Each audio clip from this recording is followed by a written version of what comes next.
Olá, muito bom dia. São 9h03. Falamos ao vivo, direto dos nossos estúdios, aqui na sede do Poder Legislativo Estadual Maranhense, Assembleia Legislativa do Estado do Maranhão. 9h03, está começando o Diário da Manhã desta quarta-feira, hoje 22 de julho de 2026. E no programa de hoje, TRE traz dados das eleições. Olha, você sabia que as mulheres são maioria no percentual de eleitores no estado do Maranhão? Elas batem a casa dos 52%, hein? 52%. Muita mulher, mulheres na frente dos homens, pelo menos no quantitativo eleitoral. Mas a representatividade ainda precisa melhorar, né? E os homens também devem incentivar e dar força às mulheres. A gente também hoje vai bater um papo com a Edila Maria Batista Ferreira, ela que é analista judiciária e psicóloga do Tribunal de Justiça do Maranhão. Ela vai falar sobre grupos reflexivos, né? O trabalho com homens que estão envolvidos na violência doméstica. Isso também é um problema muito grave, muito sério aqui em todo o país. Não é uma realidade localizada só no Maranhão. E a gente também precisa discutir, tratar sobre esse assunto. Claro, tem previsão do tempo? Tem sim, hoje tem a previsão do tempo. Esses 2 dias aí o tempo deu uma variada, né? Começou com chuva, ontem choveu. A Zambuja tirou o guarda-chuva dele, né, de trás da porta, que já estava o botão boné, né, que ele está falando, porque hoje começou o sol, né, já veio, mudou o clima, né, nesses 2 dias, muito diferente, muito estranho, mas hoje a gente vai trazer a previsão do tempo para você sair de casa preparado nessa manhã. Quem passa o dia todo, sai de casa de manhã cedinho, passa o dia na rua que eu falo é no trabalho, né, não na rua só caminhando, né, mas em vários locais, saindo de casa, indo para o trabalho. Quem também faz visitas, né? Quem sai de casa para visitar alguém conhecido, tem que estar protegido ou com guarda-chuva para chuva ou então com guarda-sol para esse calorzão que está fazendo aqui na ilha de São Luís do Maranhão. E outra notícia que a gente vai trazer para vocês também é que vem o São Luís, né? Principalmente São Luís e os Lençóis Maranhenses se fortalecem a cada ano como um dos maiores polos do turismo e atração de pessoas no estado. Vem crescendo a demanda de atendimento nos postos, né, de atendimento ao turista aqui em todo o estado, porque vem crescendo principalmente o turismo internacional no Maranhão, as pessoas querendo conhecer um pouco de São Luís do Maranhão, um pouco das belezas que o estado tem para oferecer. Então, tudo isso no nosso Diário da Manhã, nesta quarta-feira, 22 de julho de 2026. O programa está começando, convido a você também, agradeço a sua companhia, agradeço a sua audiência para quem está nos ouvindo na 96.9 e também para quem está nos vendo pela TV Assembleia, e convido você a participar do programa. Vamos fazer junto o Diário da Manhã. Você pode participar enviando mensagens para o nosso WhatsApp, tá bom? Então o Diário da Manhã está começando e a gente já vai trazer para vocês dados importantes sobre a eleição deste ano de 2026. O Tribunal de TRE, o Tribunal Regional Eleitoral, divulgou dados esta semana que revelam um perfil do eleitorado maranhense, com destaque para o percentual de eleitoras. As mulheres são maiorias, elas são 52% do total de eleitores em todo o estado do Maranhão. Vamos conferir? Mais de 5 milhões de maranhenses estão aptos a votar nas eleições deste ano. E São Luís continua sendo o maior colégio eleitoral do estado, com 6 zonas eleitorais. As mulheres representam a maioria do eleitorado, com 52%. Já os homens somam 48%. Esses e outros dados foram apresentados em coletiva pelo Tribunal Regional Eleitoral do Maranhão. A presidente do TRE reforçou a importância da participação do eleitor e a preparação para as eleições. O TRE trabalhou em comissões com a Escola da Magistratura Eleitoral, com juízes das zonas eleitorais, em divulgar em escolas, em igreja, em comunidade, e levamos os cartórios eleitorais nos lugares mais distantes que não tinham acesso a ir para a zona eleitoral. Então foi um trabalho de realmente adquirir mais eleitores, mostrando da necessidade deles votarem, da importância do voto.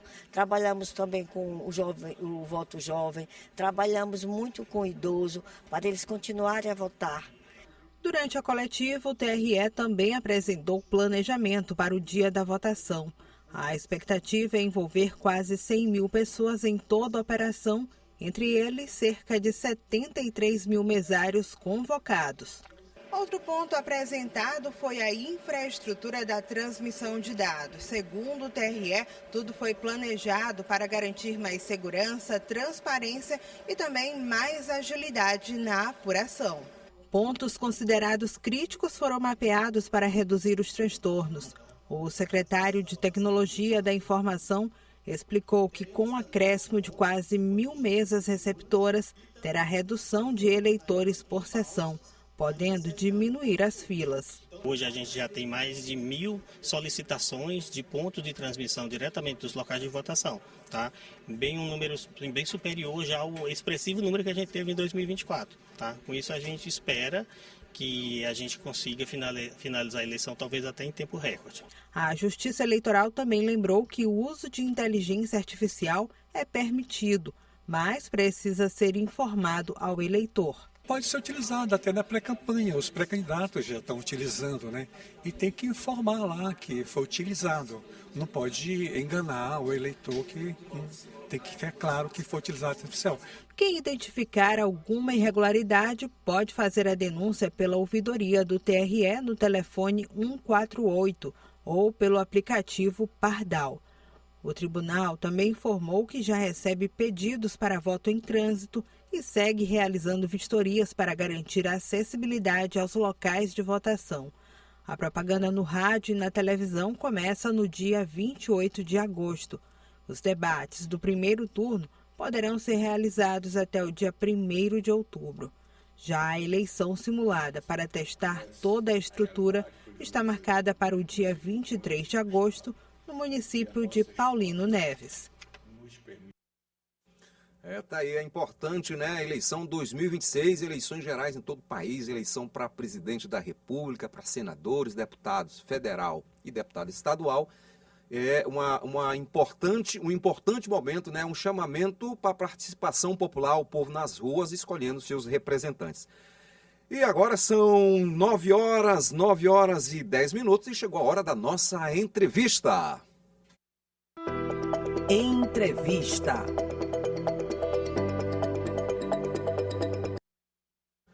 Beleza, olha, eu estou recebendo aqui a Edila Maria Batista Ferreira, ela que é analista judiciária, psicóloga do Tribunal de Justiça do Maranhão. Estou recebendo aqui também, ó, tem umas 4 folhas aqui só do currículo dela, mas não vai dar para falar tanto assim do currículo dela, só falar que ela é mestre em Ciências Sociais pela Pontifícia Universidade Católica de Minas Gerais, a PUC. Seja muito bem-vinda, bom dia. Obrigada, Joelson, bom dia, um prazer, uma gratidão, né, estar aqui representando o Tribunal de Justiça, a Coordenadora da Mulher. E para falar de um tema bastante importante, né? A gente vai falar sobre o Grupo Reflexivo de Gênero, que trabalha com autores de violência doméstica. E eu queria que primeiro o senhor esclarecesse, tem muita gente que não é bem familiarizado com esse tema aí. Sim, de que se trata esse grupo? Tá. O grupo reflexivo, ele é uma estratégia, né, de enfrentamento à violência contra as mulheres. Então, é mais uma previsão legal, né, e uma oportunidade que homens que sejam encaminhados respondendo a medidas protetivas, processos judiciais no âmbito da Lei Maria da Penha, tenham um espaço realmente de reflexão, com uma metodologia estruturada, com temas que discutam sobre a violência de gênero, que promovam reflexões críticas e mudanças de comportamento. A ideia é prevenir a reincidência da violência, que é o mais importante. Que é o mais importante. É um trabalho com homens para a proteção às mulheres, para prevenir a violência contra as mulheres. E como é que o Maranhão tem participado, né? A gente sabe que isso não acontece só aqui, né? A violência, na verdade, ela não acontece só no Maranhão, não só no Brasil, mas é uma questão mundial, né? E como é que o Maranhão tem interagido, né? Como é que os órgãos, as institucionais têm atuado nesse enfrentamento também? Certo. Então, o Maranhão, ele tem uma experiência pioneira, né? Desde 2008, nós vemos realizando os grupos reflexivos, inicialmente numa experiência iniciada pela primeira Vara Especial da Mulher de São Luís e hoje já expandida para outros municípios, outras comarcas, né? No interior do estado, no Maranhão. Então, há uma previsão legal na Lei Maria da Penha, que é de 2006, que os homens podem ser encaminhados para um trabalho educativo, de reabilitação, que a lei chama, mas a experiência trouxe essa metodologia reflexiva e o Conselho Nacional de Justiça vem recomendando, né, aí desde 2022, que os tribunais de todo o Brasil, por meio das suas coordenadorias, do trabalho especializado na violência doméstica, implementem esses programas com a metodologia reflexiva e responsabilizante, que vem se mostrando eficaz, trazendo bons resultados nesse trabalho, especialmente na não reincidência, que, por exemplo, na média nacional é de menos de 5% em relação aos homens que passam pelos grupos não voltarem ao sistema de justiça em processos semelhantes ou cumprindo medidas por situações de violência. Aqui no Maranhão a gente tem um índice próximo de 0 dos homens que passam pelos grupos não reincidirem em violência contra a mulher. Então, tem se mostrado um trabalho eficaz, né, desafiador, precisa... E o Tribunal de Justiça do Maranhão e o Conselho Nacional de Justiça, o Poder Judiciário brasileiro, tem entendido que é uma estratégia importante, tem investido, e agora em 2026, por exemplo, agora em agosto, né, vão ser propostas pelo Conselho Nacional de Justiça uma minuta de resolução, então não vai ser mais uma recomendação, vai se tornar uma resolução que os tribunais realmente implementem, estruturem, formem profissionais para atuar nesse trabalho, avaliem os resultados. Como é que se dá essa estrutura também? A logística de atuação dentro desses grupos? Como é que tem psicólogos, tem os juízes participam? Como é que funciona a dinâmica? Tá, então assim, todo o Brasil, esse trabalho ele não é feito de uma forma única, ele pode ser feito de diferentes formas, não só inclusive pelo judiciário, mas também com a parceria de outras instituições do sistema de justiça, o Ministério Público, a Defensoria, secretarias municipais, universidades. Então, acontece dessa forma. Então, quando hoje, quando uma comarca, por exemplo, o tribunal resolve implementar o trabalho, né, a gente tem um trabalho de assessoria pela Coordenadoria da Mulher. Então, a gente parte da formação dos profissionais da rede, não só servidores do judiciário, mas diversas instituições participam da formação. E aí, depois, quando esse trabalho vai ser realizado, vai ser nessa parceria. Às vezes participam servidores do judiciário, da assistência social, do Ministério Público, e aí se precisa de um espaço, porque o grande ativo desse trabalho são as pessoas, né? Então, em termos de estrutura, é muito pouco, você precisa de uma sala para realizar um trabalho grupal, com cadeiras móveis, são grupos de até 20 homens, no máximo, né? São pequenos grupos, né? E esses homens aí são pessoas que já foram condenadas, é isso? Não só condenadas. Então, antes, eles participavam já respondendo aos processos do trabalho lá em 2006. Em 2020, né, houve uma alteração, né, na Lei Maria da Penha, eles puderam começar a participar nas medidas protetivas de urgência. Então, quando ele... É uma das medidas protetivas de urgência, a possibilidade de encaminhar o homem para o grupo reflexivo, a própria mulher pode requerer isso, o juiz pode deferir ou decidir por ele mesmo, a inclusão desse homem no trabalho. Então, ele vai compulsoriamente, vai participar de uma média de 14 a 20 encontros, né? Aqui em São Luís, por exemplo, a primeira vara acontece no fórum. A gente tem uma sala do grupo reflexivo, acontece no fórum. Então, eles têm um horário, ou toda terça, ou toda quinta, para participarem das reuniões do grupo. Toda semana, é isso? É toda semana. Então, tem um grupo que acontece toda terça, por exemplo, no fórum, né? Falando da primeira vara da mulher, toda quinta é um outro grupo. E eles participam dessa sequência de encontros. Cada encontro tem um tema, eles vão participando de um trabalho reflexivo. E a gente vai vendo as mudanças acontecerem. A violência em si, né? Principalmente a violência doméstica, está atrelada muito a essa questão da dependência ainda da mulher, do homem, principalmente dependência financeira, né? Como é que se dá também, em que cenário isso acontece? Assim, a violência doméstica familiar, ela é estrutural, né? Para além dos atos individuais das pessoas, ela há um conjunto, há uma estrutura social que ainda é desigual, que ainda coloca a mulher numa posição de desigualdade, que ainda é machista, que ainda é patriarcal, né? Então, e os homens ainda são socializados, né? Numa articulação grande com a violência. Então, participar desse grupo reflexivo é essa oportunidade de refletir sobre tudo isso, sobre essa estrutura, sobre as escolhas individuais que ele fez, né, na vida, que o levaram até ali o judiciário naquele momento em que ele participa do grupo reflexivo. Então, são homens de diferentes idades, diferentes escolaridades, e essa é uma estratégia do grupo, que seja um grupo diverso, justamente para deixar muito claro que isso é estrutural, depende só da escolaridade, não tem uma classe, não tem uma cor. Todas as pessoas, qualquer homem, né, pode praticar violência, justamente porque a gente está numa estrutura que favorece muito isso. A gente vê os índices, né? Os índices de violência crescem cada dia mais. Ano passado a gente teve uma escalada do feminicídio, o ano que né, teve recorde de feminicídio desde a promulgação da lei em 2015. Então, o grupo reflexivo ele serve para romper ciclos de violência. O que faz uma mulher se manter numa situação de violência são fatores diversos, como você está dizendo. Então, a gente tem sim uma dependência emocional, a gente tem o medo, né, a gente tem as ameaças, a gente tem a dependência econômica, a falta de apoio, a descrença muitas vezes no sistema de justiça, a falta de informação sobre seus direitos. Tá? Então, tem um trabalho com as mulheres, não é porque há um trabalho com os homens que as mulheres não estão sendo mais assistidas, né?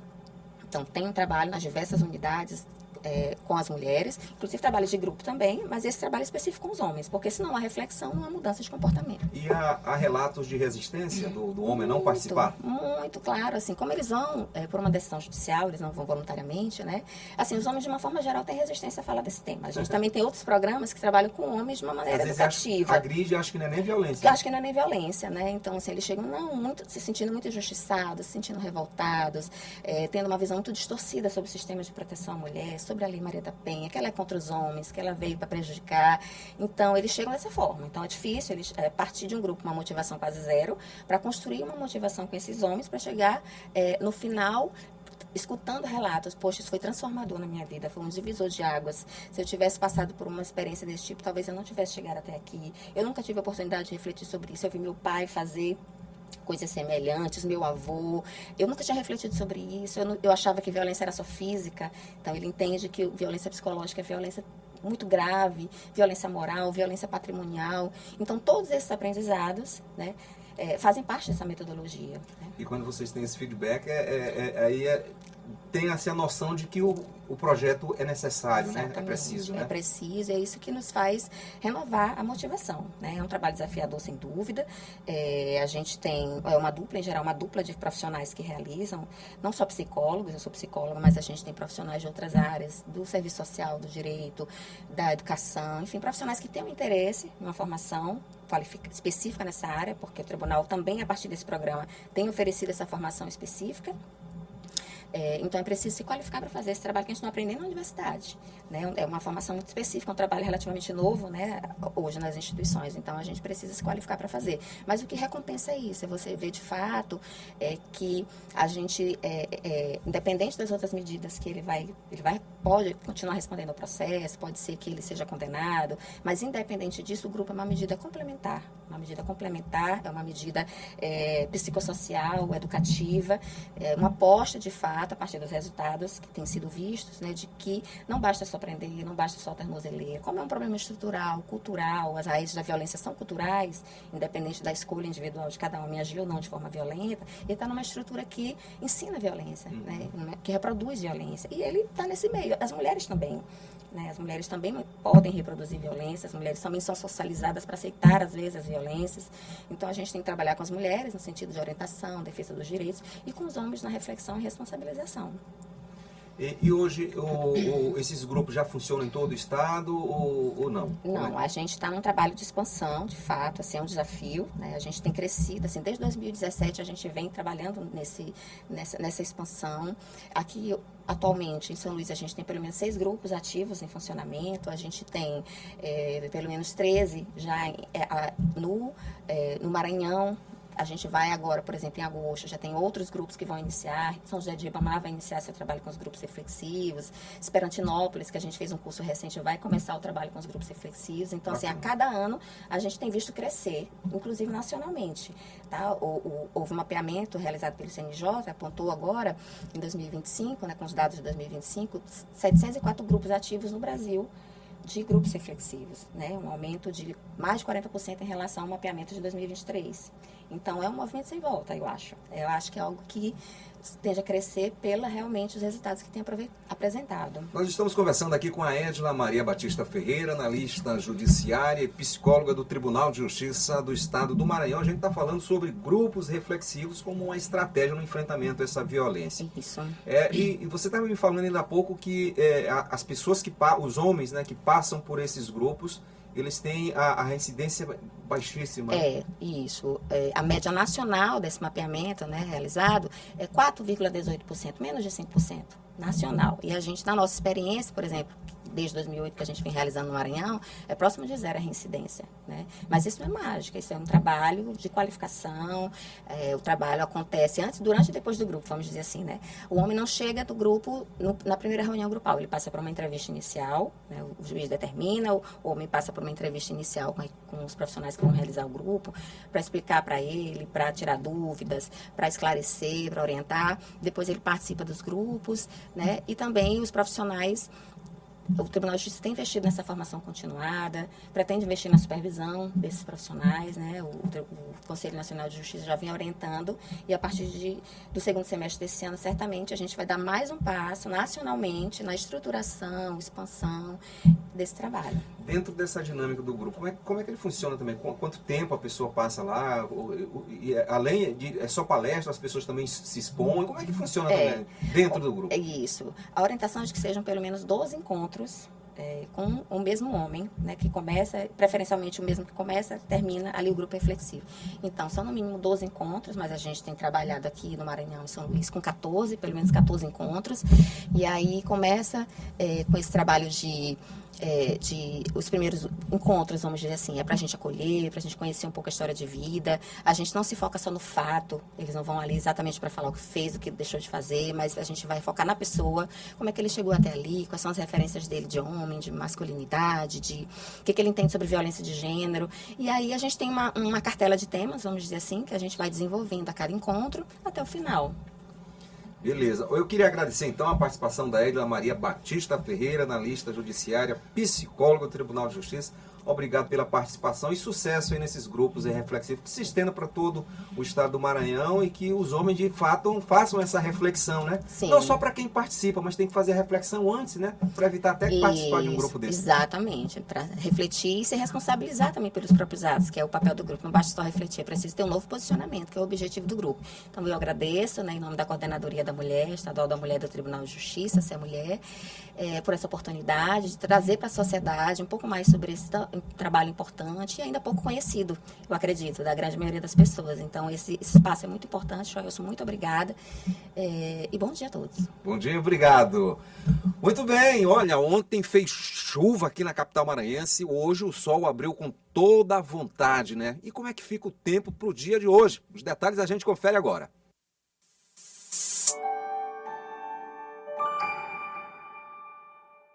Bom dia para você que está nos acompanhando no Diário da Manhã. Vamos ver como é que fica o tempo nessa quarta-feira aqui na capital e no interior do estado. Em São Luís, essa quarta é de tempo instável, o dia começa aí com sol entre muitas nuvens, mas não tem chance de chuva. As temperaturas ficam entre 24 e chega até os 30 graus.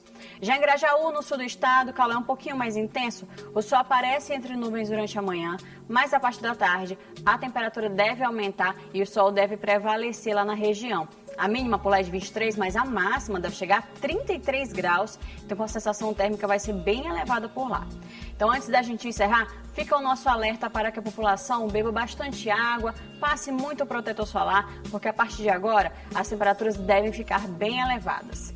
É isso, daqui a pouquinho a gente volta na Assembleia em Foco, primeira edição, e eu volto com você.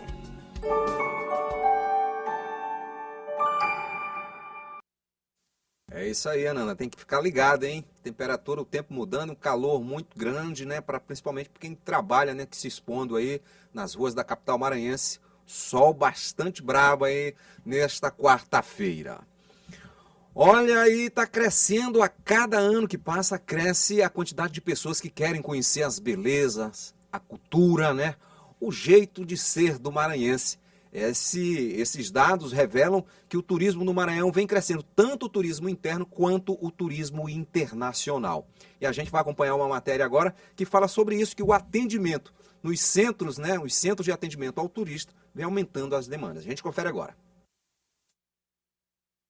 Nos últimos anos, o número de turistas que visitam o Maranhão aumentou. Os lençóis maranhenses e as praias e o Centro Histórico de São Luís são os principais atrativos e destinos. De acordo com o Centro de Atendimento ao Turista, somente no segundo trimestre de 2026, mais de 16 mil atendimentos foram realizados pelo setor. Entre os meses de abril e junho, os CATs do Maranhão contabilizaram uma alta de atendimentos de 70,26% em relação a turistas que vieram de outros locais do país.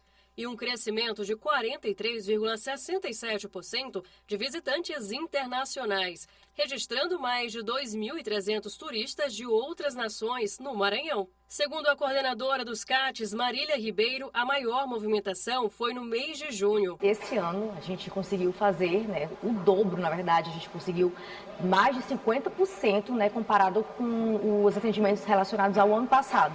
Então, só no mês de junho a gente conseguiu fazer mais de 7.000 atendimentos nos CATs, Então, isso mostra a força que o nosso São João tem e como investir, na cultura, no turismo, faz com que as pessoas venham realmente viver um pouquinho da nossa cultura, e isso traz fonte de renda, isso traz a magia de viver o São João do Maranhão. Os centros de atendimento ao turista são administrados pela Secretaria de Estado do Turismo e estão localizados em vários pontos do Maranhão. Ficam em locais específicos, em locais turísticos. Aqui a gente tem na Grandilha, nós temos aqui 2 no Centro Histórico, um aqui na Praça Dom Pedro II e um ao lado da Casa do Tambor de Crioula. Nós temos no aeroporto, na rodoviária, nós temos ali também na Raposa, tirando os outros espalhados aí por todo, como eu falei, por todo o Maranhão. Muita gente querendo conhecer o jeito maranhense de ser. Agradeço a você que estava acompanhando pela TV aberta, aqui canal 9.2, acompanhando o Diário da Manhã. A gente vai encerrar aqui para a TV e continuamos a nossa programação na 96.9, na FM. Convido você a acompanhar as notícias do Parlamento Estadual Maranhense. Até a próxima oportunidade para você que está nos vendo.